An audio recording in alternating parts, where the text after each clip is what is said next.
Hi, I'm Natalie. 3 months ago, I walked into my 8-year-old son's bedroom to find my stepmother-in-law standing over him, her hand still raised from where she'd just struck his face. Ethan was crying, his wheelchair knocked sideways, his communication device shattered on the floor.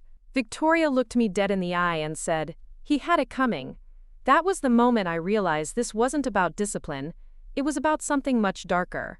And after one phone call that night, her perfect world crumbled in ways she never saw coming. Before we jump back in, tell us where you're tuning in from, and if this story touches you, make sure you're subscribed, because tomorrow, I've saved something extra special for you. I should have known something was wrong the moment Victoria moved into our Hillcrest Heights home. It was supposed to be temporary, just until she got back on her feet after her divorce. Marcus, my husband, had begged me to let his stepmother stay with us.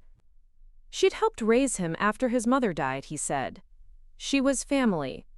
I wanted to be the understanding wife, the woman who welcomed family with open arms. That was 6 months ago, and Victoria Caldwell had made herself quite comfortable in our Tudor-style house on Maple Ridge Drive. She'd taken over the guest suite, rearranged our kitchen, and somehow inserted herself into every aspect of our daily routine. But it was her treatment of Ethan that should have been my first red flag. Ethan has cerebral palsy. He's brilliant, funny, and determined in ways that constantly amaze me. His mobility is limited, and speaking can be challenging for him, so we use a specialized communication device that translates his touches into words. It took me 3 years of fighting with insurance companies, attending countless therapy sessions, and converting our upstairs bedroom into a fully accessible space for him. Every piece of equipment, every modification, every routine was carefully designed around his needs. Victoria called it coddling. The morning everything changed started like any other Tuesday. I dropped Ethan off at Lincoln Elementary's special needs program and headed to my part-time job at the community health center. Marcus had left early for a business trip to Seattle, something about a new construction contract his firm was bidding on. Victoria said she'd be home all day, working on her computer. She'd been vague about her work ever since moving in, mentioning something about consulting for pharmaceutical companies. I came home around 3:30, my arms full of groceries and Ethan's favorite snacks. The house felt different the moment I stepped inside. Too quiet. Usually, I could hear the low hum of Ethan's mobility equipment, or the soft sounds from his communication device as he worked on homework or played games. Instead, there was an eerie stillness that made my skin crawl. I called out as I set the bags on the kitchen counter. No response. Victoria's car was in the driveway, and Ethan should have been home from school by now. The after-school aide, Mrs. Chen, always made sure he was settled before leaving at 4. That's when I heard it. A muffled crying sound coming from upstairs. I took the stairs 2 at a time, my heart already racing. Ethan's room was at the end of the hall, specially positioned so he could see the garden through his window. The door was slightly ajar, and as I approached, I could hear Victoria's voice, sharp and cruel in a way I'd never heard before. "Stop that crying right now. You think those tears are going to work on me like they do on your mother?" I pushed the door open and froze. Ethan was on the floor beside his overturned wheelchair, tears streaming down his red cheek. His communication device lay in pieces near the wall, its screen cracked beyond repair, and Victoria stood over him, her hands still raised, her face twisted with a disgust that made my blood turn to ice. "What the hell did you do?" The words came out of me like a roar. Victoria turned, and for just a moment, I saw something flicker across her face. Not guilt or shame, but annoyance, like I was interrupting something important. "He was throwing a tantrum," she said, smoothing her silver hair back into place. "I found him in here making a mess, knocking things over. Someone needs to teach him boundaries." I rushed to Ethan, carefully helping him back into his wheelchair. His face was already swelling where she'd hit him, and he was signing frantically with his hands, the way he did when he was scared and couldn't access his device. She came in. He signed, his movements quick and jerky with panic. "She was looking through your papers. I asked her to stop. She got angry." "My papers." I kept Ethan's medical files, insurance documents, and legal paperwork in a locked filing cabinet in his room. It was the most secure place in the house, or so I'd thought. Quote, "You hit my son," I said, my voice deadly calm as I stood to face Victoria. She shrugged, actually shrugged, like striking a disabled child was no more significant than swatting a fly. He needed correction. Marcus always said his mother spoiled him rotten before she died. Looks like you're continuing the tradition. The words hit me like a physical blow. Ethan's mother, my predecessor, had died in a car accident when he was 4. Marcus had been a single father for 2 years before we met, struggling to navigate Ethan's care while building his construction business. I'd fallen in love with both of them, and when Marcus and I married, I'd legally adopted Ethan. He was my son in every way that mattered. "Get out," I said, my voice shaking with rage. "Pack your things and get out of my house right now." Victoria's expression hardened. "This isn't your house, dear. It's Marcus's house. And I don't think he's going to be happy when he hears how his precious wife attacked his stepmother over a little discipline." The casualness of her threat made my stomach drop. She'd thought this through. This wasn't a moment of anger or frustration, this was calculated. "Marcus will lose his mind when he sees what you did to Ethan," I said, pulling out my phone to take pictures of his swollen face. "Will he?" Victoria's smile was cold and sharp, because from where I stood, it looked like you came home to find Ethan had fallen out of his wheelchair. These things happen with disabled children, don't they? They're so fragile. I stared at her, truly seeing her for the first time.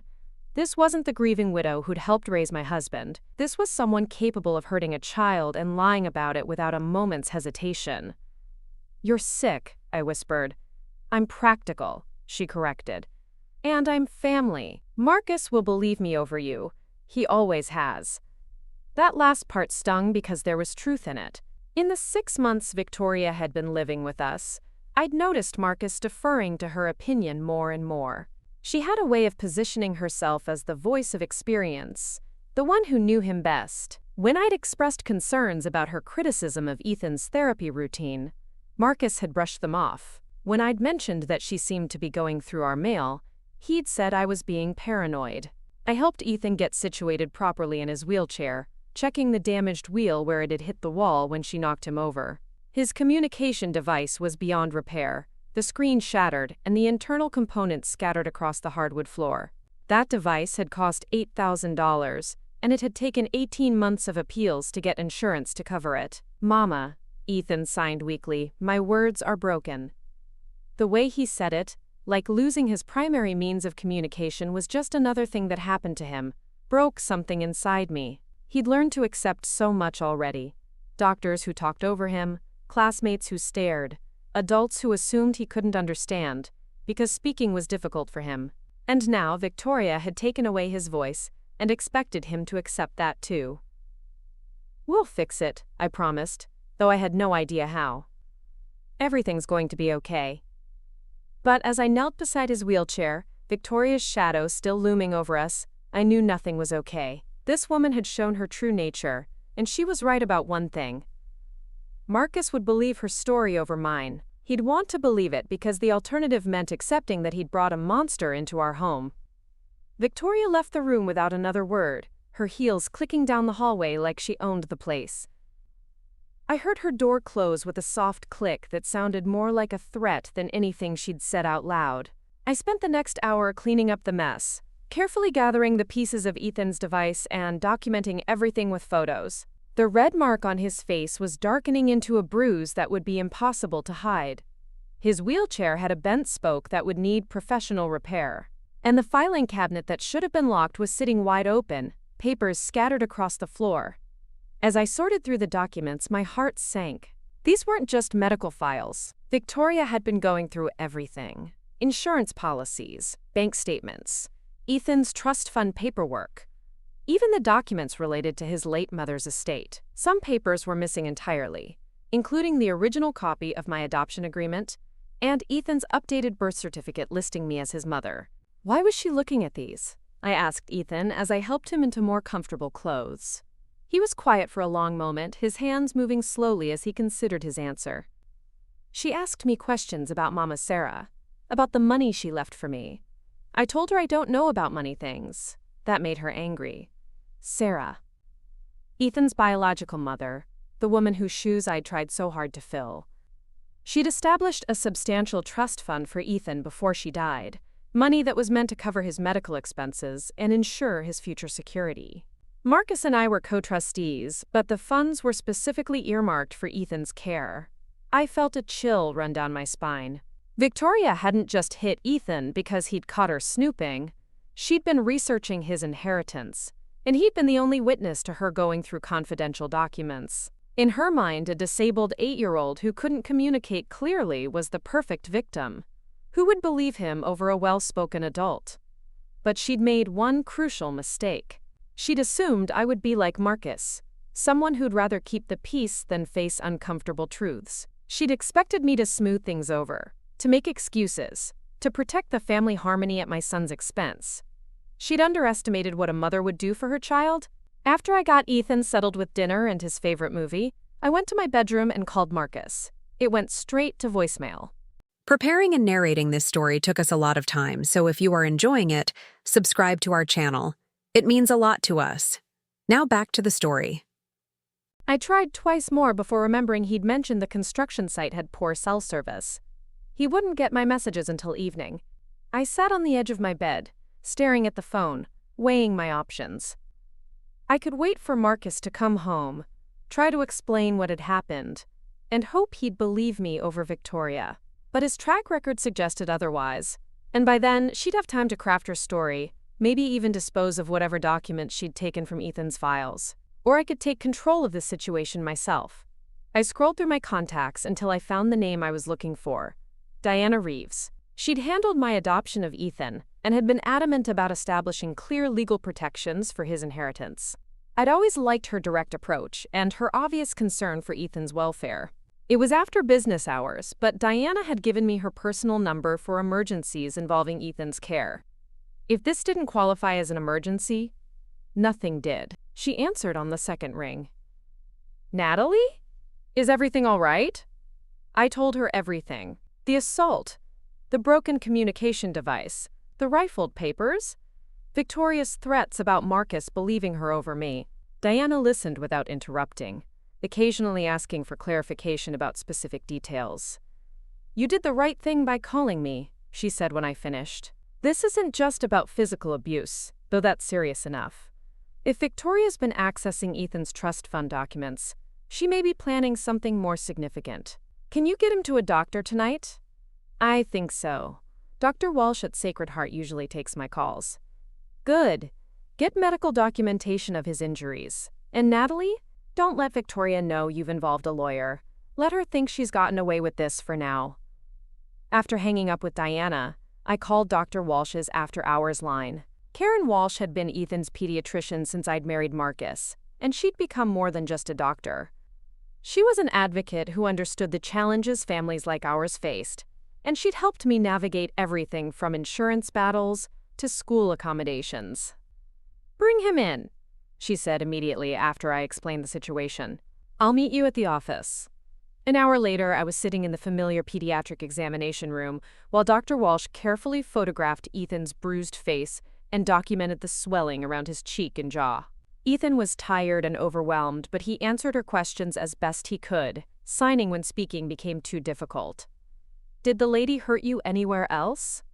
Quote, Dr. Walsh asked gently. Ethan shook his head, then pointed to his wheelchair and made a crashing motion with his hands. She pushed your chair over? He nodded, then pointed to the corner where his broken communication device sat in its carrying case.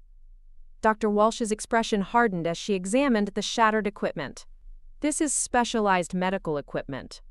Destroying it is like breaking someone's wheelchair or throwing away their medication.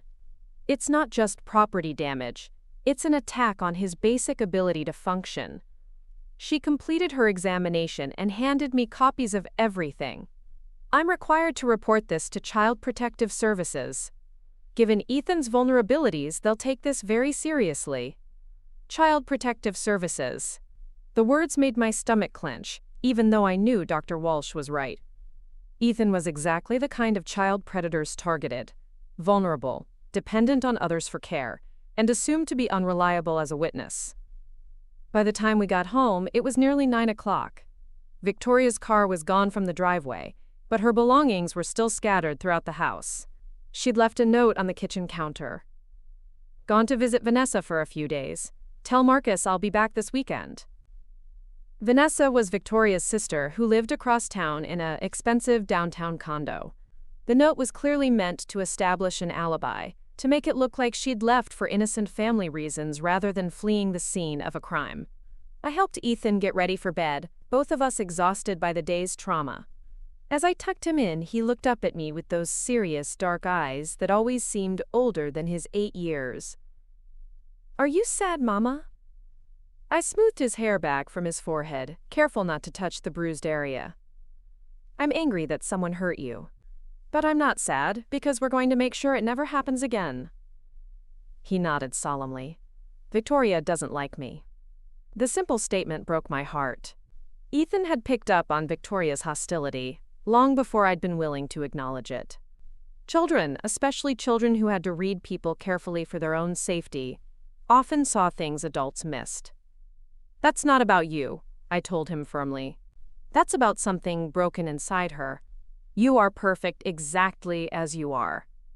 After he fell asleep, I sat in the living room with all the documentation spread across the coffee table: medical reports, photographs, copies of the scattered trust fund papers, and receipts for Ethan's destroyed communication device. Diana had been right. This was about more than one moment of violence. This was about a pattern of predatory behavior that had been building for months. My phone buzzed with a text from Marcus. "Flight delayed. Won't be home until tomorrow evening. Everything okay?" I stared at the message for a long time. Everything was not okay. His stepmother had assaulted our son, and then fled, leaving behind evidence that she'd been systematically going through confidential documents related to Ethan's inheritance.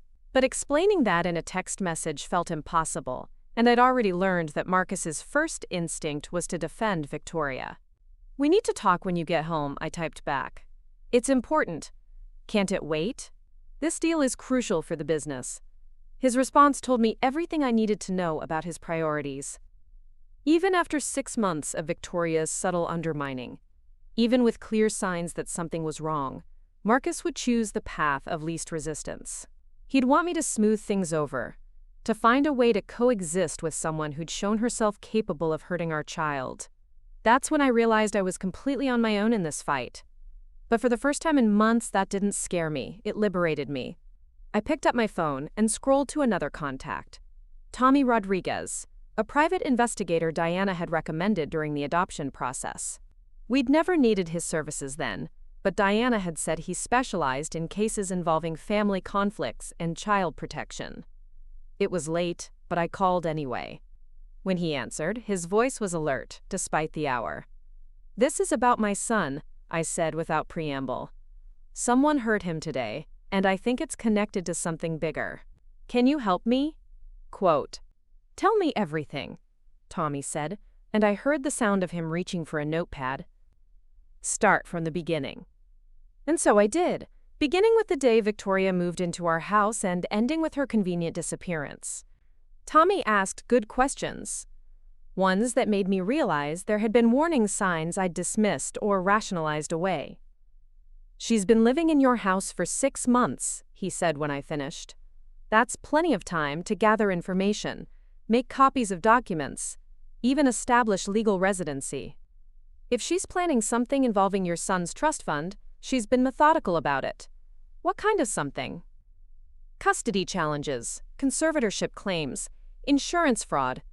Depends on how much money we're talking about and how desperate she is. But hitting your kid today? That suggests she's accelerating her timeline." Something spooked her. I thought about Ethan's account of the afternoon, how Victoria had been asking him questions about his biological mother and the money Sarah had left for him. He caught her going through his trust fund documents. I said, "She was probably hoping to keep her research secret until she was ready to make her move. And now she knows he can identify her, which makes him a liability in her mind." Tommy said grimly. We need to work fast. Can you meet me tomorrow morning? After we hung up, I sat in the quiet house, feeling more determined than I had in months. Victoria had made a critical error when she'd hit Ethan. She'd revealed her true nature, and she'd given me documentation of her criminal behavior. She thought she could disappear for a few days, let things cool down, and return with a story Marcus would accept. She had no idea what she'd set in motion. I walked upstairs and checked on Ethan one more time. He was sleeping peacefully, his breathing deep and steady. The bruise on his face was dark now, impossible to hide or explain away. But as I looked at him, I felt something I hadn't experienced in a long time. Absolute clarity about what I needed to do. Victoria had underestimated me, just like she'd underestimated Ethan. She'd seen a compliant wife who'd rather keep the peace than rock the boat. She'd seen a disabled child who could be silenced and intimidated. She'd been wrong on both counts. Tomorrow, the real fight would begin. Tommy Rodriguez had the kind of face that made people want to tell him their secrets. Weathered but kind, with salt and pepper hair and eyes that missed nothing. His office in downtown Portland was small but organized, every surface covered with case files and legal documents that spoke of lives rebuilt and justice served. I arrived at 8 sharp the next morning, Ethan's medical reports tucked securely in my purse alongside photos of his injuries and the destroyed communication device. The bruise on his face had darkened overnight, a purple-black mark that made my stomach turn every time I looked at it. I'd left him with Mrs. Patterson, our elderly neighbor, who'd been helping with childcare since Victoria arrived. She'd taken one look at Ethan's face and asked no questions, just wrapped him in a hug and promised to keep him safe while I was gone. Tommy poured coffee into 2 mismatched mugs and gestured for me to sit in the worn leather chair across from his desk. The morning sun streamed through Venetian blinds, casting striped shadows across the room that somehow felt appropriate for the conversation we were about to have. "Show me what you've got," he said without preamble. I spread the medical documentation across his desk, watching his expression grow darker as he examined Dr. Walsh's photographs and notes. The clinical language couldn't soften the reality of what Victoria had done. Contusion consistent with open hand strike to left facial area. Swelling and discoloration indicate significant force applied to victim. "This is assault on a minor," Tommy said, his voice flat. "But you said there's more." I pulled out the photos I'd taken of Ethan's room, showing the overturned wheelchair, the scattered trust fund documents, and the destroyed communication device. Tommy studied each image carefully, occasionally making notes in a leather-bound notebook that looked like it had seen 1,000 cases. "Tell me about this trust fund," he said. "How much money are we talking about?" The number still made me uncomfortable, even after 3 years of managing it.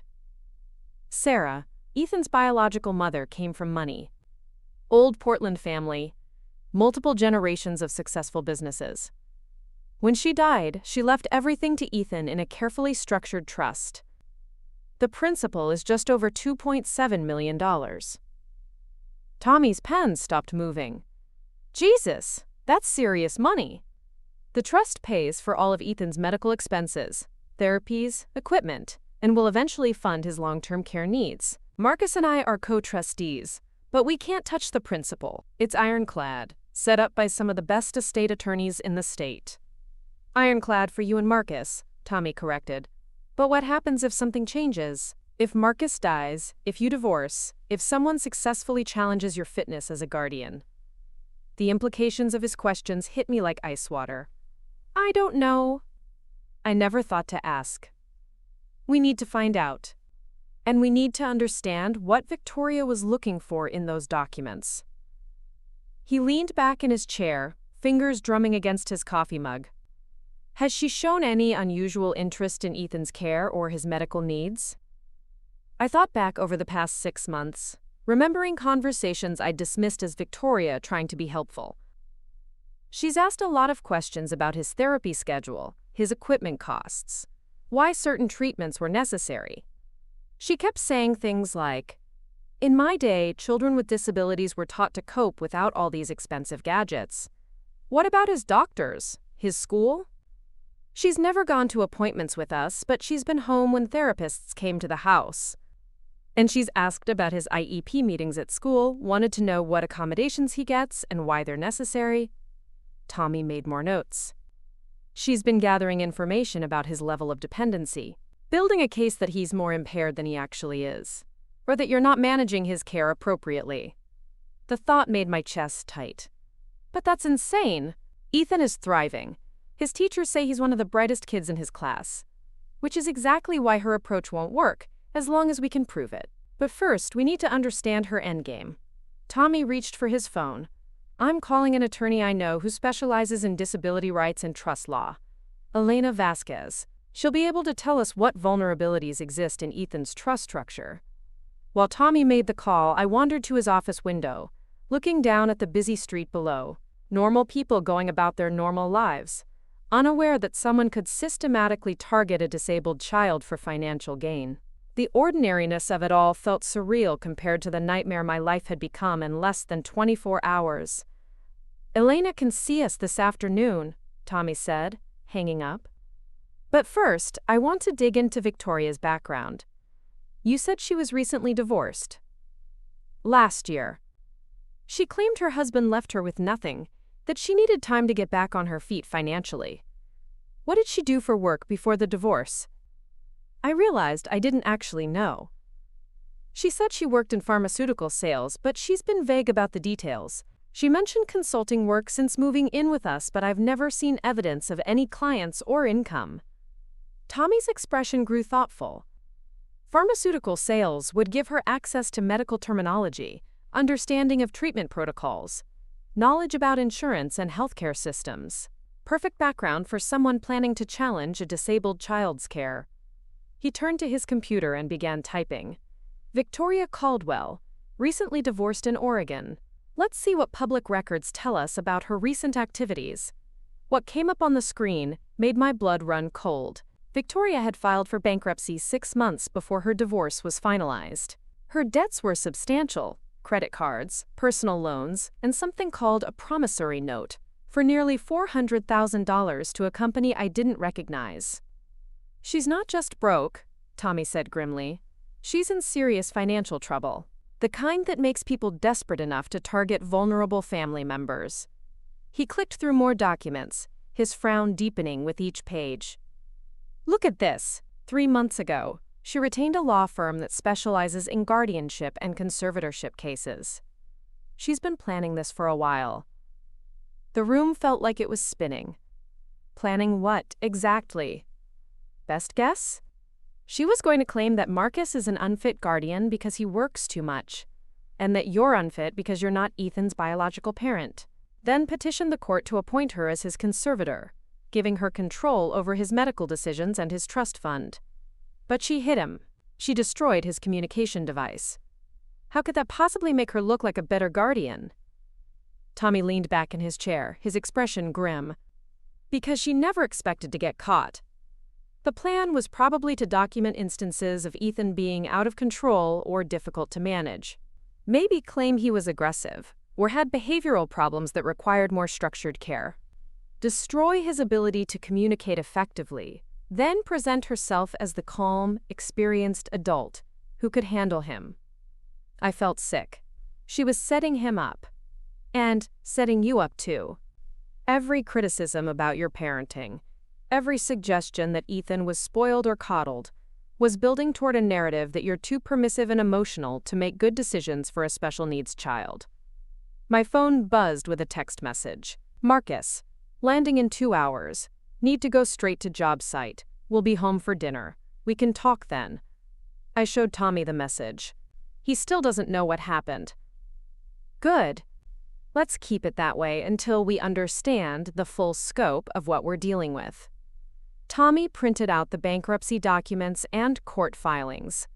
I want to talk to Elena first, then we'll decide how to approach your husband. Elena Vasquez's office was in a gleaming downtown tower, all glass and steel that spoke of serious legal firepower. She was younger than I'd expected, maybe 40, with sharp eyes and an air of competence that immediately put me at ease. Her conference room walls were covered with awards from disability rights organizations and photos of her with politicians and activists I recognized. Tommy filled me in on the basic situation, she said as we settled around her polished conference table. I've reviewed the trust documents he sent over and I have some concerns. She spread Ethan's trust paperwork across the table, pointing to specific clauses as she spoke. Sarah's attorneys did excellent work protecting the assets from creditors and ensuring the funds could only be used for Ethan's benefit. But there are two potential vulnerabilities. My heart sank. What kind of vulnerabilities? First, the trust allows for the appointment of a successor trustee if both current trustees are deemed unfit or unable to serve. The process requires a court hearing, but the standard of proof isn't as high as it should be. Who would appoint the successor? The court, based on petitions from interested parties. Anyone who can claim a legitimate concern for Ethan's welfare could potentially file such a petition. Tommy leaned forward. Like a step-grandmother who's been documenting his behavioral problems and his parents' inability to manage his care appropriately? Elena nodded grimly. Exactly. The second vulnerability is more serious. If Ethan were ever placed in state custody due to abuse or neglect allegations, the state could petition to manage the trust during the duration of the custody case. I felt the color drain from my face. But I've never abused or neglected him. His medical records prove he's receiving excellent care. I know that, and any reasonable review would confirm it. But the system can be manipulated, especially when someone knows how to present allegations in a way that triggers mandatory investigations. Elena pulled out another document, this one covered with legal annotations in her handwriting. Here's what worries me most. Victoria retained Brennan Morrison and Associates 3 months ago. Richard Brennan specializes in what he calls protective guardianships, cases where he claims children need to be protected from inadequate parents or caregivers. Is he legitimate? Tommy asked. Technically, yes, but his methods are questionable. He's known for taking cases where substantial assets are involved and pushing for guardianship arrangements that give his clients broad control over financial decisions. Elena's expression was disgusted. He's essentially a legal predator who targets families dealing with disability or eldercare issues. So Victoria has been building a case with professional help, I said, feeling nauseous. For how long? Based on when she retained Brennan. At least 3 months. But given the level of detail in the preliminary documentation Tommy found, possibly longer. Elena gathered the papers into a neat stack. The good news is that yesterday's assault completely destroys any credibility she might have had as a concerned family member. No court will appoint someone as a guardian after they've been documented abusing the child they claim to be protecting. What's the bad news? The bad news is that desperate people do desperate things. If Victoria realizes her original plan won't work, she might escalate to more dangerous tactics. Tommy's phone rang, and he stepped out of the conference room to take the call. Through the glass walls, I could see his expression growing darker as he spoke. When he returned, his face was grim. That was my contact at Child Protective Services. Victoria called in a report this morning claiming that Ethan's injuries were self-inflicted and that you've been covering up his violent episodes to avoid having his disability benefits reviewed. I stared at him. She what? She told them she was concerned for everyone's safety because Ethan has been increasingly aggressive, hitting himself and throwing his medical equipment when he doesn't get his way. She claimed she tried to intervene yesterday and accidentally got caught in the crossfire when he had a meltdown. Elena swore under her breath. She's trying to flip the narrative. Make herself the concerned family member who's trying to protect everyone from a dangerous situation. But that's completely insane, I said, my voice rising. Anyone who knows Ethan would never believe he's violent. His teachers, his doctors, his therapists, they all know he's gentle and sweet. Which is why this won't work, Elena said firmly. But it will trigger an investigation, and investigations can be disruptive and traumatic, especially for children with disabilities. Tommy sat back down, his notebook open to a fresh page. We need to get ahead of this. Elena, what do we need to document to protect Natalie and Ethan during the investigation? Medical records showing consistent, appropriate care. Testimony from teachers, therapists, and healthcare providers about Ethan's actual temperament and behavior. Documentation of Victoria's access to the home and her interactions with Ethan. Elena paused. And we need to be prepared for the possibility that they'll try to place Ethan in temporary protective custody during the investigation. The thought of my son being taken away, placed with strangers who didn't understand his needs or his communication methods, made me feel physically ill. How do we prevent that? By being proactive instead of reactive. We document everything, gather supporting evidence, and present a clear picture of what actually happened before Victoria's version gains any traction. Elena reached for her phone. I'm calling Judge Patricia Stone's office. She handles most of the family court cases in this district, and she's generally reasonable about disability issues. If we can get an emergency hearing, we can present our evidence before Victoria has time to build her false narrative. While Elena made calls, Tommy and I planned our next steps. He would investigate Victoria's financial situation more thoroughly and try to identify any co-conspirators. I would gather documentation from Ethan's medical team and contact his school to get statements about his behavior and my involvement in his care. There's one more thing, Tommy said, his voice careful. We need to consider the possibility that Marcus might not immediately believe your version of events. I'd been dreading this conversation. He's been defending Victoria for months. Every time I raised concerns, he said I was being jealous or territorial. Family dynamics can be complicated, especially when money is involved. If Victoria approaches him with her version of events before you have a chance to present the evidence, he might be inclined to believe her. So what do you suggest? We control the narrative. Tonight when he gets home, you don't just tell him what happened. You show him the medical documentation, the photos, the evidence of Victoria's financial problems and her attorney. You make it impossible for him to rationalize or minimize what she did. Elena rejoined us, her expression cautiously optimistic. Judge Stone can see us tomorrow morning for an emergency hearing. But she wants all parties present, including Victoria. Will Victoria show up? I asked. She'll have to if she wants her CPS complaint to be taken seriously. And Richard Brennan won't let her skip a hearing that could impact their guardianship strategy. So we'll be in the same room with her. Tommy nodded. But this time, she won't have the element of surprise. And she won't be facing a mother who's unprepared and unprotected. As we left Elena's office, I felt something I hadn't experienced since finding Victoria standing over my injured son, hope.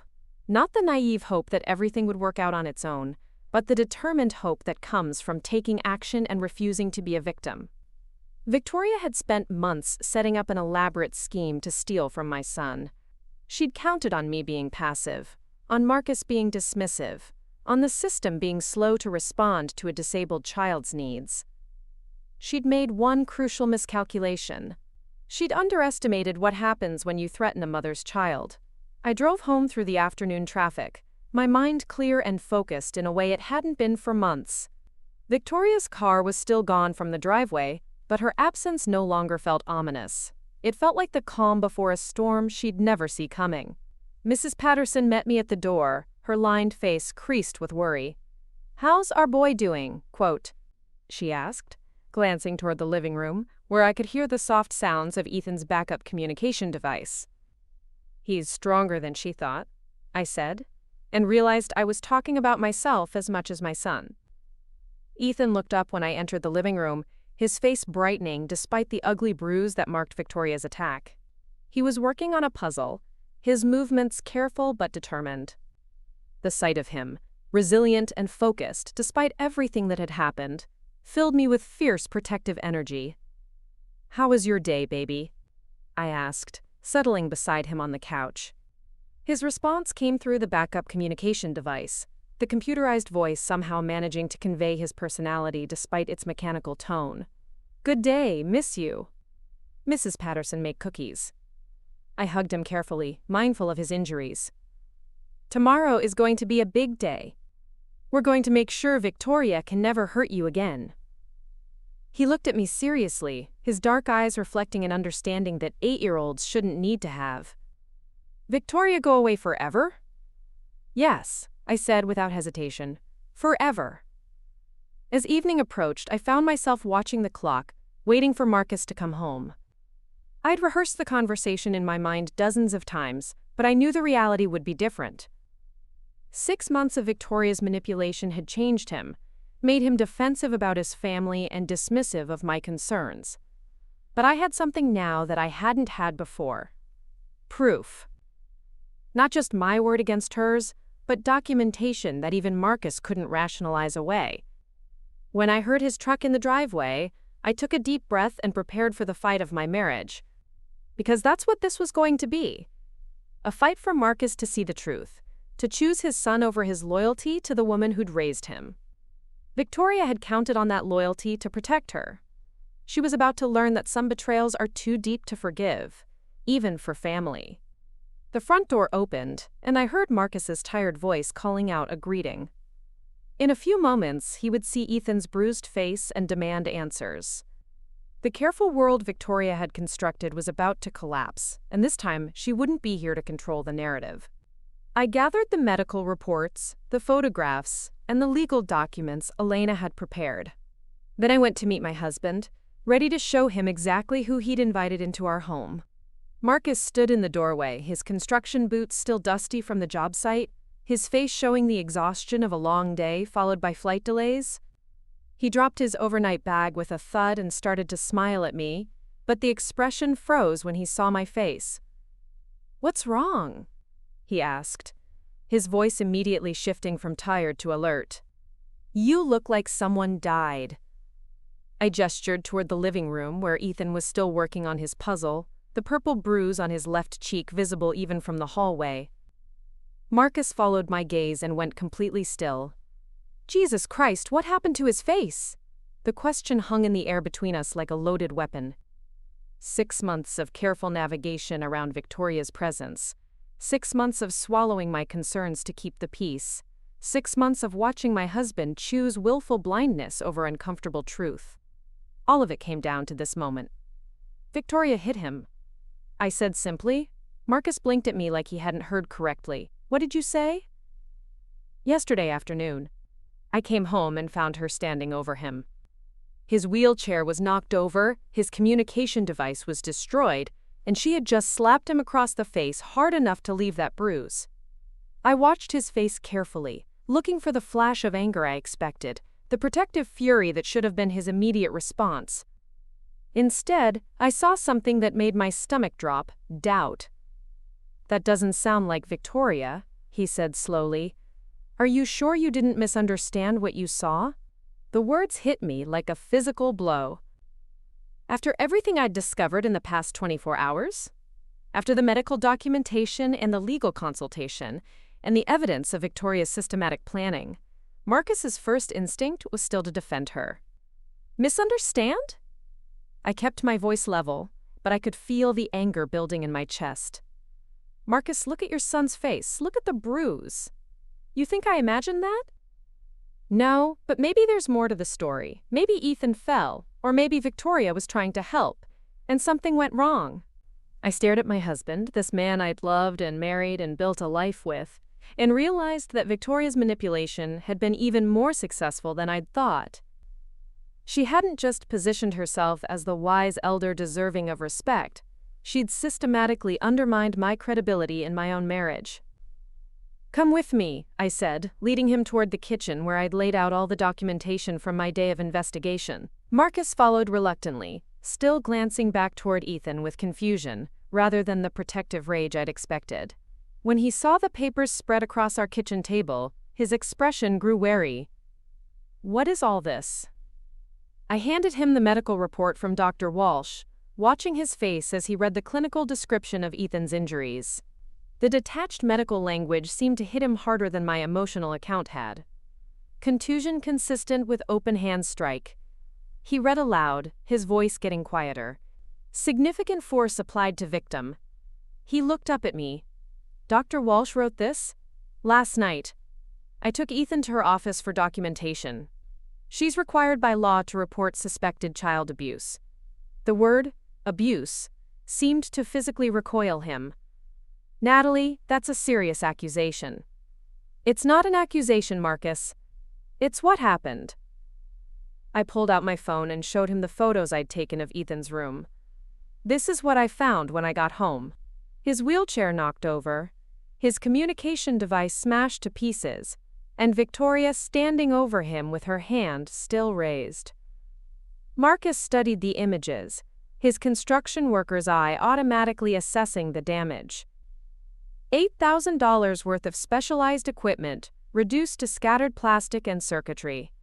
The bent wheelchair spoke where it had hit the wall, the overturned therapy mat where Ethan had fallen. Where was Victoria when you took these? She left that night, went to stay with her sister Vanessa. Left a note saying she'd be back this weekend. I pulled out the bankruptcy documents Tommy had found. But not before I discovered she'd been going through Ethan's trust fund paperwork. Marcus's hands stilled as he recognized the legal documents. These were papers he'd helped me organize when we'd first married, the complex trust structure that protected Ethan's inheritance from his biological mother. She was in the filing cabinet? It was wide open when I found Ethan, papers scattered everywhere, some documents missing entirely. I pointed to the bankruptcy filing. This is why. She owes nearly $400,000, Marcus. She's been planning to go after Ethan's money. My husband sank into one of our kitchen chairs, the weight of the evidence finally penetrating his defenses. He read through the bankruptcy documents with growing horror, recognizing names of creditors and the desperate financial situation Victoria had been hiding. She told me she was comfortable, he said quietly. Said the divorce settlement had left her secure enough to take time finding the right consulting opportunity. She's been lying about everything. The consulting work, her financial situation, even her intentions for staying here. I showed him the documentation of Victoria's legal consultation. She retained a guardianship attorney 3 months ago, Marcus, before she ever moved in with us. The silence that followed felt like standing in the eye of a hurricane. Marcus stared at the papers, his weathered hands turning them over, as if different angles might change what they said. When he finally looked up, his eyes were haunted. You think she planned this whole thing? Moving in with us, gaining our trust, just to get access to Ethan's inheritance? I don't think it, I know it. The attorney she hired specializes in what he calls protective guardianships. Cases where he claims children need to be protected from inadequate parents. I pulled out Elena's notes about Richard Brennan's reputation.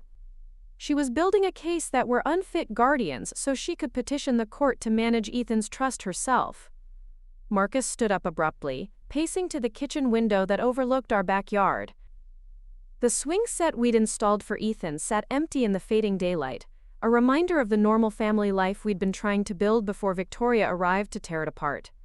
The question she's been asking, he said slowly. About Ethan's therapy costs, his medical needs, whether we were spending too much on adaptive equipment. I thought she was just trying to understand his situation better. She was gathering ammunition. Every criticism about my parenting, every suggestion that Ethan was spoiled or that his accommodations were excessive. She was building a narrative that we're irresponsible with his care and his money. And I helped her. Marcus's voice was thick with self-recrimination. Every time you raised concerns about her attitude toward Ethan, I told you to give her time. I made excuses for her because I felt guilty about not being able to take care of her after her divorce. I joined him at the window, watching him process the magnitude of Victoria's betrayal. This wasn't just about money or even about Ethan's safety. It was about the fundamental violation of trust that happens when family becomes predator. There's more, I said gently. She called Child Protective Services this morning, filed a report claiming that Ethan's injuries were self-inflicted, that he's been having violent episodes and we've been covering it up. Marcus whirled around to face me, his eyes blazing with the anger I'd been waiting to see. She what? She's trying to flip the narrative, make herself look like the concerned family member who's trying to protect everyone from a dangerous situation. That's insane. Anyone who knows Ethan knows he's never been violent. His teachers worship him. His therapists think he's one of the most cooperative kids they work with. Which is exactly why her story won't hold up. But it will trigger an investigation, and investigations can be traumatic for children with disabilities. I showed him Elena's business card. I've retained a disability rights attorney. We have an emergency court hearing tomorrow morning. Marcus studied the card, then looked back at me with something that might have been respect. You've been busy. I've been protecting our son while you were in Seattle. The words came out sharper than I'd intended, carrying 6 months of frustration at having to navigate Victoria's hostility alone. You're right. Marcus's acknowledgement was simple and direct, without defensiveness or excuse. I wanted to believe she was just having a hard time adjusting, that she'd come around once she got to know Ethan better. I didn't want to see what was really happening. She's very good at manipulation. She made you feel guilty about her situation so you wouldn't question her motives. And she made you look like the jealous new wife who was threatened by my relationship with my father's family. Marcus ran his hands through his hair, a gesture I recognized as his way of processing stress. God, Natalie, what if you hadn't come home when you did yesterday? The question hung between us, heavy with implications. What if Victoria had had more time alone with Ethan? What if she'd been able to complete whatever she'd been doing with his trust fund documents? What if her plan had moved forward without detection? I don't want to think about that, I said. I want to focus on making sure it can never happen again. Marcus nodded, his expression hardening into something I recognized from his construction work, the focused determination he brought to solving complex problems. What do we need to do? I felt a surge of relief so powerful it made my knees weak. After months of feeling like I was fighting alone, Marcus was finally on my side. Tomorrow morning we go to court. Elena thinks we can get a protective order preventing Victoria from having any contact with Ethan, and possibly freeze her access to information about his trust fund. What about tonight? Is she coming back here? I don't think so. She's probably with her sister, planning her next move with her attorney. I pulled out my phone to show him the text Tommy had forwarded, but just in case I changed the locks this afternoon. Marcus looked surprised. You changed the locks on our house? Victoria has been living here for 6 months. She had keys, knew our routines, had access to all of Ethan's medical information and legal documents. After what she did yesterday, I wasn't taking any chances. Quote, "You're right. I should have thought of that myself." He paused, looking toward the living room where we could still hear the soft sounds of Ethan's communication device. How is he handling all this? Better than I expected, honestly. He's resilient and he understands more about what happened than Victoria probably realizes. But he's scared she might come back. Marcus walked toward the living room and I followed, watching as he knelt beside Ethan's chair. My son looked up from his puzzle, his bruised face breaking into a smile at the sight of his father. "Hey, buddy," Marcus said softly, his voice carefully controlled. "I heard you had a really bad day yesterday." Ethan's response came through his backup communication device. "Victoria hurt me. Mama, make it better." I watched Marcus's jaw tighten as he processed not just the words but the mechanical voice that had replaced Ethan's usual animated communication. The destroyed device hadn't just been expensive equipment. It had been my son's voice, carefully programmed with his personality and preferences. Victoria's attack had literally silenced him. "Victoria is never going to hurt you again," Marcus said firmly. "I promise you that." Ethan studied his father's face with the serious expression he wore when processing important information. "Victoria go away forever?" "Yes," Marcus said without hesitation. "Forever." After we got Ethan settled for the night, Marcus and I sat in our living room going through every document Elena and Tommy had prepared. The evidence was overwhelming. Victoria's bankruptcy, her legal consultation, the premeditated nature of her scheme, the false CPS report. But Marcus wanted to understand every detail, every angle of attack she might try. The trust fund vulnerability Elena mentioned, he said, studying the legal documents. If something happened to both of us, who would manage Ethan's inheritance? Sarah's will specifies that the court would appoint a successor trustee, someone qualified to manage the financial and medical decisions. But the process requires a hearing and evidence that we're unfit or unable to serve. Which is exactly what Victoria was trying to manufacture. Marcus set down the papers and looked at me directly. Natalie, I owe you an apology, a big one. I let my guilt about Victoria's situation cloud my judgment about what was really happening in our home. You couldn't have known she was planning something this elaborate. But I should have listened when you raised concerns about her treatment of Ethan. I should have paid attention when you said something felt wrong. He reached for my hand. I failed both of you, and I'm sorry. The apology felt like a weight lifting from my shoulders. For months I'd been questioning my own instincts, wondering if I was being paranoid or territorial. Having Marcus finally validate my concerns, finally see Victoria clearly, was a kind of vindication I hadn't realized I desperately needed. We need to be prepared for tomorrow, I said. Victoria and her attorney are going to try to paint me as an unstable stepmother who's alienated Ethan from his extended family. They'll probably claim his injuries were accidental and that I'm exaggerating everything because I'm jealous of Victoria's relationship with you. Let them try, Marcus said grimly. Any judge who looks at the medical evidence and the financial documentation will see right through that strategy. Elena warned me that family court can be unpredictable, especially when disability issues are involved. Some judges still have outdated ideas about what constitutes appropriate care for children with special needs. Then we make sure Judge Stone understands exactly who Ethan is and what he needs. We bring his teachers, his therapists, anyone who can testify about his actual personality and behavior. My phone buzzed with a text from Elena. Victoria's attorney filed a motion requesting emergency custody hearing. They're accelerating their timeline. Meeting tomorrow at 7 a.m. before court. I showed Marcus the message, and his expression darkened. They're not backing down. Did you think they would? There's too much money at stake, and Victoria's too desperate to give up now. I stood up, suddenly exhausted by the weight of everything we'd learned. But that's fine. Let them rush into court with their false narrative. We have the truth, and we have documentation they don't know about.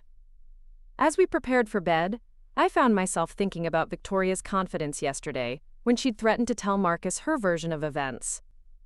She'd been so certain he would believe her, so secure in her ability to manipulate the situation to her advantage. She'd counted on having time to craft her story, to position herself as the victim and me as the aggressor. Instead, she'd walked into a trap of her own making. Her financial desperation had forced her to move too quickly, to reveal her true intentions before her plan was fully in place. The assault on Ethan hadn't been part of her strategy.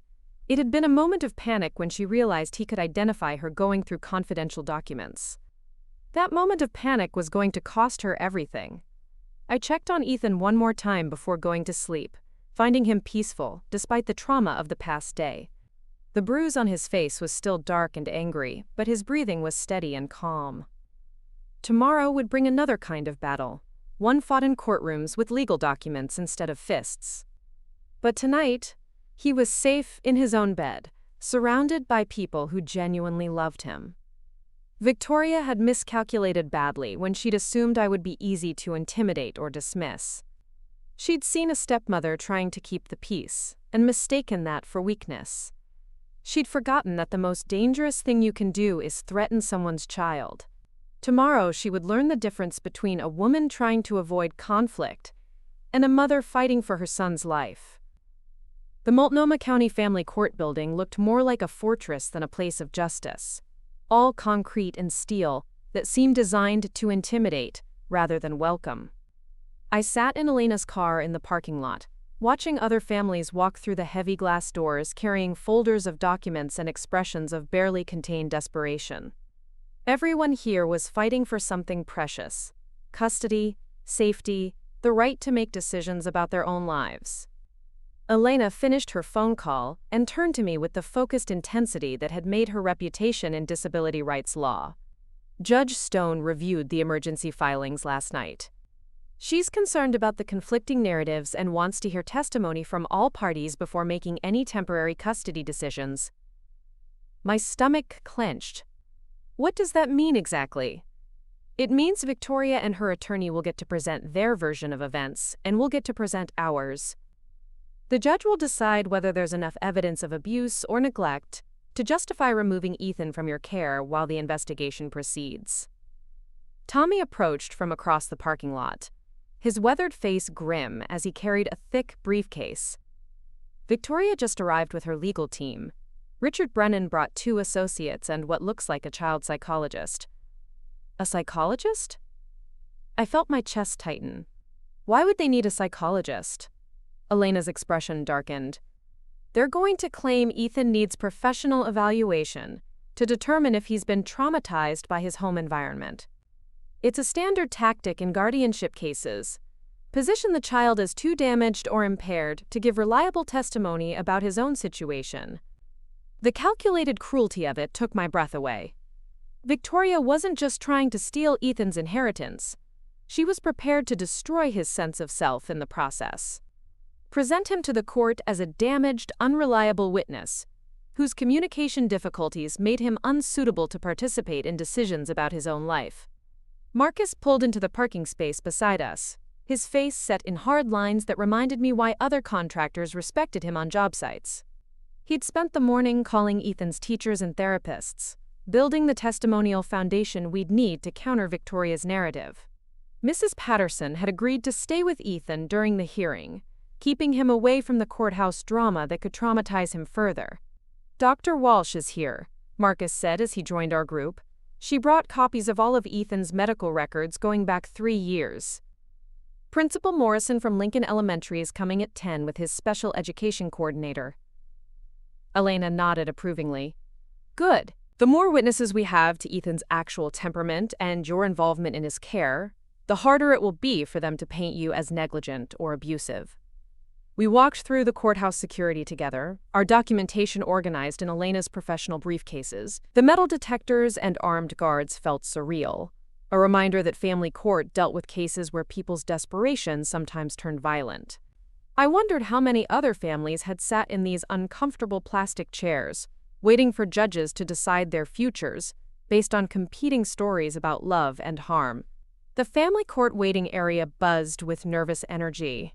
Lawyers conferring in whispered conversations, parents clutching legal documents like lifelines, children old enough to understand that their lives hung in the balance. I scanned the room for Victoria, finally spotting her near the far wall in conversation with a man in an expensive suit who could only be Richard Brennan. She looked different than I remembered. Gone was the casual home attire and comfortable demeanor she'd worn while living in our house. Today she was dressed like a successful businesswoman, her silver hair perfectly styled, her navy suit conveying authority and respectability. She'd transformed herself into the kind of person judges instinctively trusted, calm, competent, concerned. Brennan was younger than I'd expected, maybe 45, with the kind of polished confidence that came from winning cases other lawyers wouldn't take.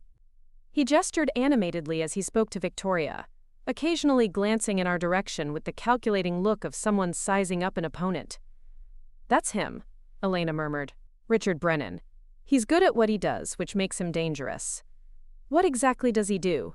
He identifies families with substantial assets who are dealing with disability or elder care issues, then manufactures guardianship cases that give his clients control over financial decisions. He's particularly effective with judges who have outdated attitudes about disability rights.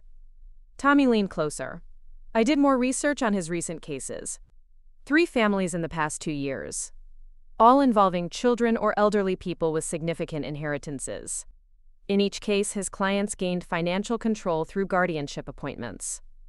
The implications made me sick. This wasn't just about Victoria's personal financial problems. She'd found a lawyer who specialized in preying on vulnerable families, turning family courts into instruments of theft disguised as protection. Harper versus Caldwell called a court clerk, Judge Stone's courtroom. My hands shook as I gathered my purse, the weight of everything we'd prepared suddenly feeling inadequate against the machinery of legal manipulation we were about to face. Elena placed a steadying hand on my shoulder. Remember, we have truth and documentation on our side. Stay calm, answer questions directly, and let the evidence speak for itself. Judge Patricia Stone's courtroom was smaller than I'd expected, wood-paneled and formal but not intimidating. She was a woman in her 50s, with graying hair and sharp eyes that seemed to take in everything at once. Her reputation suggested fairness, but also a no-nonsense approach to family disputes that had little patience for drama or manipulation. We took our seats at the plaintiff's table while Victoria and her legal team arranged themselves across the aisle. Up close, I could see the tension in Victoria's carefully composed expression, the way her hands gripped her purse just a little too tightly. For all her preparation and professional styling, she was nervous. Judge Stone reviewed the emergency filings spread across her bench, occasionally making notes in the margins. When she looked up, her expression was serious, but not unsympathetic. This court has received conflicting reports about the welfare of an 8-year-old disabled child, she began. Mrs. Caldwell has filed a complaint alleging that the child's injuries were self-inflicted due to behavioral problems that his guardians have failed to address appropriately. Mrs. Harper contests this account and has provided medical documentation suggesting the injuries resulted from physical abuse by Mrs. Caldwell. She paused, looking directly at both parties. These are serious allegations that require careful consideration of all evidence. Mr. Brennan, you may present your client's testimony. Brennan stood with theatrical formality, his voice carrying the practiced cadence of someone accustomed to swaying juries.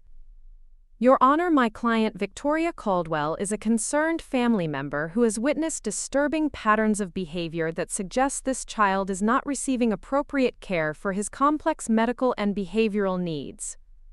He gestured toward Victoria, who rose with practiced grace. Mrs. Caldwell has extensive experience with special needs children through her work in pharmaceutical consultation, and she recognized warning signs that less experienced caregivers might miss. I felt Elena tense beside me. The pharmaceutical consultation lie was about to become central to Victoria's credibility, presented as professional expertise rather than the fiction we knew it to be. Victoria approached the witness stand with confidence, her voice steady as she was sworn in. When Brennan began his questioning, she transformed into the concerned step-grandmother she'd always pretended to be around Marcus. Mrs. Caldwell, can you describe your relationship to Ethan Harper? He's my step-grandson. I helped raise his father Marcus after his mother died, and I've been concerned about Ethan's welfare since moving in with the family 6 months ago. The lie rolled off her tongue so smoothly that I almost believed it myself. She'd helped raise Marcus, but only in the sense that she'd been married to his father for a few years during his teenage years. Yet she presented it as a lifetime of maternal devotion. What concerns did you observe regarding Ethan's care? Victoria's expression grew troubled, the picture of a reluctant witness forced to reveal uncomfortable truths. Ethan has significant behavioral challenges that his stepmother seems unable or unwilling to address. He frequently becomes violent when he doesn't get his way, throwing his medical equipment and sometimes hitting himself or others. I gripped Marcus's hand under the table, forcing myself to remain silent while she systematically destroyed my son's character. Every word was a carefully crafted lie designed to paint Ethan as dangerous and me as incompetent. Can you describe the incident that occurred 2 days ago? I was working in my room when I heard crashes and crying from Ethan's bedroom. When I investigated, I found him in the middle of what appeared to be a severe tantrum. His wheelchair was overturned, his communication device was broken, and he was hitting himself in frustration. She paused, looking directly at Judge Stone with an expression of pained honesty. I tried to calm him down, to prevent him from hurting himself further. In the struggle, I may have accidentally made contact with his face, but it was while trying to protect him from self-harm. The transformation of assault into heroic intervention was masterful. Victoria had taken the physical evidence of her attack and reframed it as proof of her concern for Ethan's welfare. She'd turned his destroyed communication device from evidence of abuse into evidence of his own violent behavior. What was Mrs. Harper's response when she arrived? She became immediately hostile and accusatory. Rather than addressing Ethan's behavioral issues or seeking appropriate professional help, she chose to blame me for his condition. Victoria's voice carried just the right note of hurt confusion. I tried to explain what had happened, but she seemed more interested in attacking me than helping her son. Brennan nodded sympathetically. In your professional opinion, what does Ethan need? Comprehensive behavioral evaluation by specialists who understand the complex challenges of his condition. His current care team appears to be enabling his problems rather than addressing them. Victoria looked directly at me. He needs advocates who will prioritize his therapeutic needs over their emotional attachment to maintaining an unrealistic lifestyle. The implication was clear. I loved Ethan too much to see his problems clearly, while Victoria had the professional detachment necessary to make difficult decisions about his care. It was psychological manipulation disguised as medical expertise. When Elena rose for cross-examination, the atmosphere in the courtroom shifted. Gone was the gentle questioning of Brennan's direct examination, replaced by the sharp precision of someone who'd spent years exposing lies in family court. Mrs. Caldwell, you mentioned your work in pharmaceutical consultation. Can you describe your current employment? Victoria's confidence flickered for just a moment. I'm between contracts at the moment, focusing on family responsibilities. When was your last consulting contract? I'd have to check my records for specific dates. Elena approached the witness stand with a document. Your Honor, I'd like to present evidence regarding Mrs. Caldwell's recent financial situation. The bankruptcy filing hit the courtroom like a bomb. Victoria's composed expression cracked as Elena methodically revealed the scope of her financial desperation: $400,000 in debt, no current income, and creditors pursuing collection actions. Mrs. Caldwell, were you aware that Ethan Harper is the beneficiary of a trust fund worth approximately $2.7 million? Brennan objected, claiming irrelevance, but Judge Stone allowed the question. Victoria's answer was barely audible. I was aware the family had financial resources. Were you also aware that as Ethan's guardian, you would have access to information about how those resources are managed? I don't understand the relevance of financial matters to Ethan's behavioral needs. Elena smiled coldly. Let me help clarify the relevance. She presented the documentation of Victoria's legal consultation with Brennan, dated 3 months before she'd moved in with our family. The timeline destroyed her narrative of being a concerned family member who'd only recently discovered problems with Ethan's care. You retained Mr. Brennan's services to explore guardianship options before you ever moved in with the Harper family, didn't you? Victoria's face had gone pale. I wanted to understand what resources were available if Ethan's care needs became too complex for his current guardians. Or perhaps you wanted to understand how to gain control of his inheritance while presenting it as protection for his welfare. Brennan's objection was sustained, but the damage was done. Victoria's carefully constructed image as a concerned family member was collapsing under the weight of documented evidence that she'd been planning a systematic takeover of Ethan's assets. Elena continued methodically destroying Victoria's credibility. The missing trust fund documents from Ethan's room, the false CPS report filed the morning after the assault, the complete absence of any professional credentials in special needs care. Each revelation stripped away another layer of the facade Victoria had constructed. When Dr. Walsh took the stand, her testimony provided devastating counterpoint to Victoria's claims about Ethan's behavior. 3 years of medical records showed a child who was cooperative, engaged, and thriving under his current care regimen. His teachers and therapists described him as gentle, curious, and remarkably resilient despite his communication challenges. In your professional opinion, Elena asked Dr. Walsh, is Ethan Harper a violent or behaviorally disturbed child? Absolutely not. Ethan is one of the most emotionally stable children I work with. His communication difficulties sometimes lead to frustration, but he has excellent coping strategies and has never displayed aggressive behavior toward himself or others. What about the injuries documented in your report from 2 days ago? Dr. Walsh's voice was firm. The bruising pattern and location are completely consistent with being struck by an adult hand. There is no medical evidence supporting a theory of self-inflicted injury or accidental contact during a behavioral episode. Principal Morrison's testimony reinforced Dr. Walsh's assessment. Ethan's school records showed consistent academic progress, positive social interactions, and no behavioral incidents requiring intervention. His special education team described him as a joy to work with, someone who approached challenges with determination and good humor.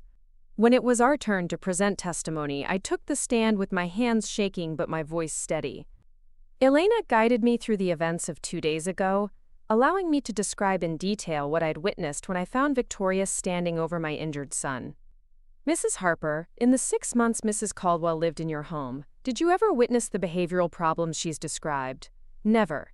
Ethan has normal childhood moments of frustration, but he's never been violent or destructive. He treats his medical equipment carefully because he understands how important it is to his independence. What was your impression of Mrs. Caldwell's attitude toward Ethan during her stay? I chose my words carefully. She seemed to view his disability as evidence of weakness, rather than a challenge to be accommodated. She frequently made comments suggesting that his therapy regimen was excessive, and that he was being coddled, rather than encouraged to overcome his limitations. Elena presented the photographs I'd taken of Ethan's room, the destroyed communication device, and the scattered trust fund documents. Each image told the story Victoria had tried to hide. A planned assault that had gotten out of control when an 8-year-old boy had witnessed her going through confidential financial records. Marcus's testimony was brief, but powerful. He acknowledged his initial reluctance to believe Victoria capable of abuse, then described his horror at seeing the medical documentation and financial evidence of her systematic planning. Mr. Harper, do you believe your son is safe in his current home environment? Absolutely. My wife is an exceptional mother who has dedicated herself to ensuring Ethan gets every opportunity to reach his potential. The only threat to his safety was the person I brought into our home without recognizing her true intentions. When Judge Stone called for closing arguments, the atmosphere in the courtroom was tense with anticipation. Brennan made a final attempt to salvage Victoria's credibility, arguing that financial desperation didn't prove intent to harm, and that loving family members could disagree about appropriate care without anyone being malicious. Elena's response was devastating in its simplicity. She didn't need to prove complex conspiracy theories or elaborate financial schemes. She just needed to establish that Victoria had physically assaulted a disabled child, destroyed his medical equipment, and then lied about it to authorities. Your Honor, this case is ultimately very simple. Mrs. Caldwell struck an 8-year-old disabled child hard enough to leave bruises, destroyed thousands of dollars worth of medical equipment, and then attempted to blame the child for his own injuries. Everything else, the financial desperation, the pre-planned legal consultation, the false reports to child services, simply explains why she was willing to abuse a vulnerable child. Judge Stone recessed for 30 minutes to review the evidence. When she returned, her expression was grave but determined. This court finds that Mrs. Caldwell's testimony lacks credibility and is contradicted by substantial medical and documentary evidence. The evidence clearly establishes that Ethan Harper was physically assaulted, and that Mrs. Caldwell was responsible for that assault. Victoria's face went white as the judge continued. Furthermore, this court is deeply concerned by evidence suggesting that Mrs. Caldwell may have been planning to exploit her position in the household to gain access to the child's financial resources. The timing of her legal consultation and the nature of documents she was accessing raise serious questions about her motivations. Judge Stone's gaze fixed on Victoria with unmistakable disapproval.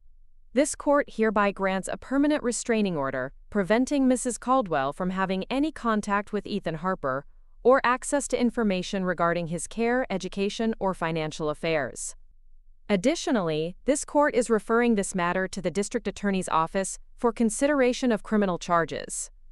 The gavel's sound seemed to echo forever in the suddenly quiet courtroom.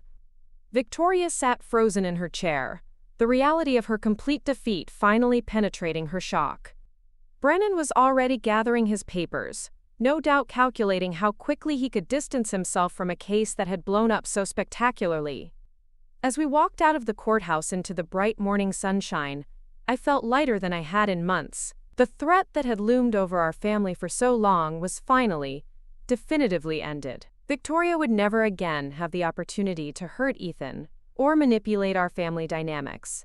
Tommy was waiting by the courthouse steps with news that made our victory even sweeter. District Attorney's Office fast-tracked the case.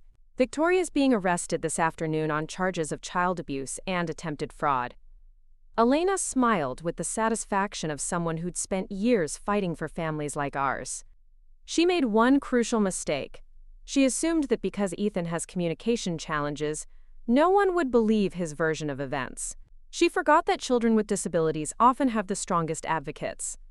As we drove home to relieve Mrs. Patterson and celebrate with Ethan, I reflected on how completely Victoria had misjudged our family.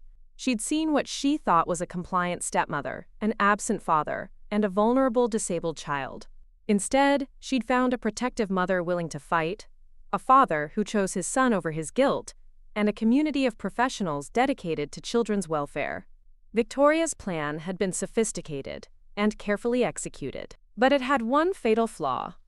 It required our silence, our compliance, our willingness to accept abuse as the price of family harmony. She'd never counted on a mother who refused to be silent when her child was threatened. 6 months after Judge Stone's ruling, our house on Maple Ridge Drive felt like home again. The tension that had permeated every corner during Victoria's stay had lifted, replaced by the comfortable rhythm of a family that no longer had to look over their shoulders. Ethan's new communication device was more advanced than the one Victoria had destroyed, funded by the restitution order the court had mandated as part of her plea agreement. She'd ultimately accepted a deal that included 18 months in county jail, 3 years probation, and full financial responsibility for replacing his equipment. The alternative had been a felony trial with potential prison time that her public defender strongly advised against. The device upgrade had been a silver lining to the whole ordeal. Ethan's vocabulary options were more extensive now, and he'd programmed new phrases that reflected his growing confidence. His favorite was "Victoria gone forever," which he used whenever someone mentioned how much happier he seemed. Marcus kept the newspaper clipping from Victoria's sentencing in his desk drawer, not out of vindictiveness, but as a reminder of how close we'd come to losing everything. The article had been brief but thorough. Local woman sentenced in child abuse fraud case. Her mugshot showed none of the polished confidence she'd displayed in our courtroom confrontation. Richard Brennan's law firm had quietly settled several civil suits from families whose cases had followed patterns similar to ours. Tommy's investigation had uncovered a systematic operation targeting vulnerable families with substantial assets, using manufactured guardianship cases to gain control of inheritances and trust funds. The Oregon State Bar was conducting its own investigation into Brennan's practices. Dr. Walsh had used our case as part of a presentation to pediatric conferences about recognizing signs of financial exploitation targeting disabled children. The medical community was slowly acknowledging that predators often viewed children with disabilities as ideal victims, vulnerable, dependent on adult caregivers, and frequently dismissed when they tried to report abuse. Elena had been invited to speak at family law seminars about protecting trust funds from predatory guardianship attempts. She'd helped draft new legislation requiring more rigorous background checks and financial disclosures for anyone seeking guardianship of children with substantial inheritances. The house itself bore no visible scars from Victoria's presence. We'd redecorated the guest suite she'd occupied, turning it into a proper office space where I could work on my graphic design projects without interruption. The filing cabinet in Ethan's room now had an electronic lock, though the documents it protected were copies. The originals lived in Elena's office safe. Ethan's therapy sessions had evolved to include discussions about personal safety and recognizing when adults behaved inappropriately. His therapist, Michael Torres, specialized in helping children with disabilities understand their rights and develop strategies for self-advocacy. The sessions had given Ethan vocabulary for concepts he'd intuitively understood but hadn't been able to articulate. "Some people pretend to be nice," he explained to me one evening as I helped him prepare for bed. "But they want to take things that aren't theirs." The insight was both heartbreaking and encouraging. Heartbreaking because no 8-year-old should need such sophisticated understanding of adult deception. Encouraging because it meant he was developing the analytical skills that would help protect him throughout his life. Marcus had taken an extended leave of absence from his construction business to focus on rebuilding our family's sense of security. The job that had taken him to Seattle during Victoria's assault now seemed insignificant, compared to the daily miracle of watching Ethan flourish, without the constant undercurrent of hostility that had defined Victoria's residency. We'd implemented new routines designed to reinforce Ethan's sense of safety and autonomy. He had his own house key now, adapted for his limited fine motor control. We'd installed a video intercom system so he could see who was at the door before anyone else answered it. Small changes that acknowledged his right to feel secure in his own home. The trust fund that Victoria had tried so desperately to access remained untouched, continuing to grow through conservative investments that would ensure Ethan's financial security well into adulthood. Elena had restructured the trustee provisions to require unanimous agreement from a panel of 3 independent advocates before any major changes could be made, making future exploitation attempts virtually impossible. Mrs. Patterson had become more than just an occasional babysitter. She'd emerged as one of Ethan's fiercest champions, someone who understood instinctively that his disability made him more perceptive about people's intentions, not less. She'd been among the character witnesses at Victoria's sentencing hearing, delivering testimony that had moved even the bailiff to tears.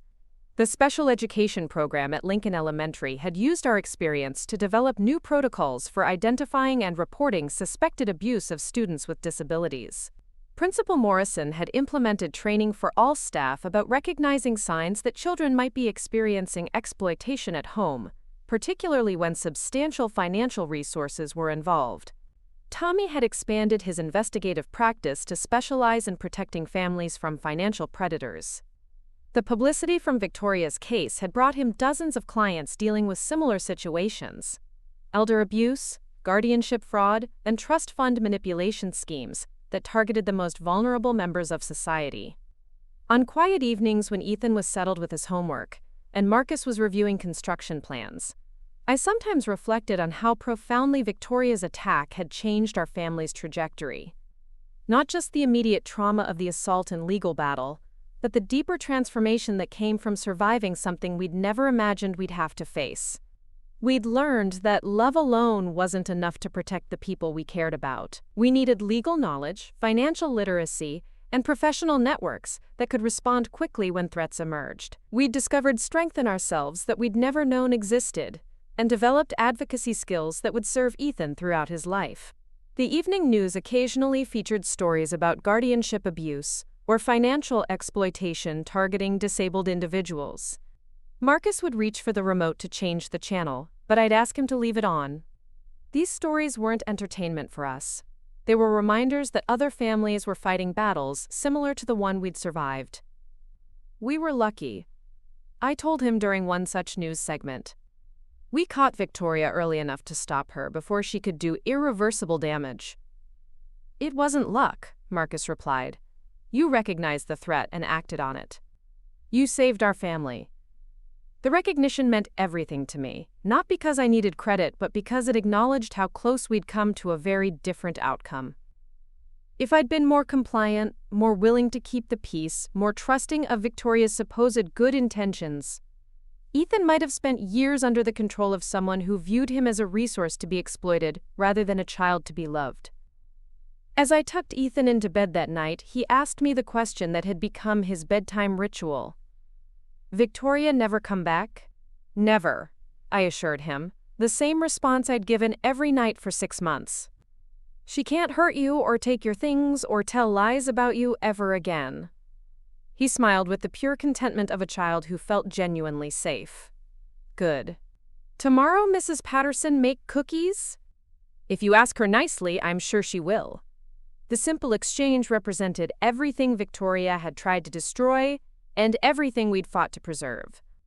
Ethan's right to feel secure in his own home, to anticipate simple pleasures like homemade cookies, to trust the adults in his life to protect him rather than exploit him. Victoria had seen a disabled child and calculated his monetary value. She'd viewed his communication challenges as vulnerabilities to be exploited, rather than differences to be accommodated. She'd mistaken his gentleness for weakness and his trust for naivete. Her greatest miscalculation had been assuming that those who loved him would be as easily manipulated as he was. She'd forgotten that the most dangerous thing you can do is threaten someone's child. The house settled into its nighttime quiet, peaceful in a way it had never been during the months when Victoria's presence had poisoned every interaction. Tomorrow would bring the ordinary challenges of raising a child with special needs, therapy appointments, school meetings, equipment maintenance, insurance battles that never seemed to end.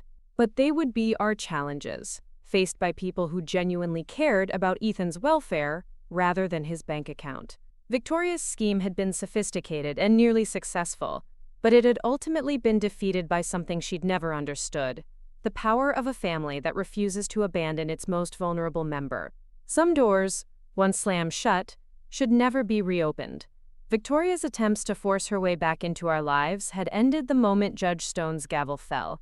Our family had survived her predatory intentions and emerged stronger, more united, and more committed than ever to protecting what mattered most. Ethan was safe. The threat was gone. And tomorrow, Mrs. Patterson would indeed make cookies.